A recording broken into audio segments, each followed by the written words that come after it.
Let's talk a little bit about pivot, rotation, how to turn in the golf swing. So I ran a poll the other day asking you what you'd like to see a video on. This was what you chose, so we're going to cover it. I've also been asking you to send your swings in. Scott sent his swing in, and we're going to give Scott a little bit of help with his golf swing today. If you want to send yours in, chris@chrisryangolf.com. I won't be able to get back to everybody, but you might be featured in a video. So Scott could really benefit from a better backswing rotation, and that's exactly what we're going to cover. So Scott, I'm going to give you 2 to 3 things that you can do which will really improve your backswing rotation. This is a really common fault that we see. I've got myself a 7-iron, and what Scott does and what so many do is as they move the club back, the momentum or the movement of the club sort of drags them off the golf ball. So Scott actually makes quite a good rotation in terms of how much he's turning, but his left side has been dragged too much over here. Now what that means is that the low point of your golf swing is going to be moving around too much, and it's probably going to be moving backwards. Great players, great ball strikers move that low point forwards. Now, can you, from that position, can you shift across, hit the ball, take a divot, all those things? Of course you can, but you've just made it a lot more difficult. We can make the game a lot easier. So what we're going to do, Scott, is we're going to give you a few ideas on what you can do to improve your rotation. And there's 2 things that I'd love you to try. Number 1, I've got myself an alignment stick here. It's just got a cover on it. And what I've done is I've just put it into the ground at a pretty shallow angle, you can see there. And as I stand over the ball, if I can get it to stay pretty still, as I stand over the ball, the end of that cover sits pretty much on top of the golf ball.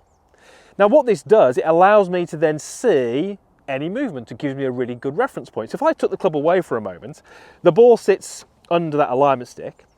What I'd love you to think, Scott, is take your right hip and take your right shoulder, and very early in the backswing, move them behind you, and what you feel is actually towards the target. So if you have a look at that club head end, you're going to see it move behind me, and eventually it starts to move towards the target. And what that does is it means that my rotation is centered. That golf ball hasn't moved relative to that alignment stick from my point of view. So as I do this, I can see that I'm maintaining that relationship. Now if I make the move that Scott's making, what I can see very clearly is that that ball moves relative to the alignment stick. Great for doing on the course because you're not going to have any mirrors or any videos or anything like that to check. So this is a great little reference point. But it also enables us to make sure we're not going too far the other way. Again, I can see that golf ball has moved.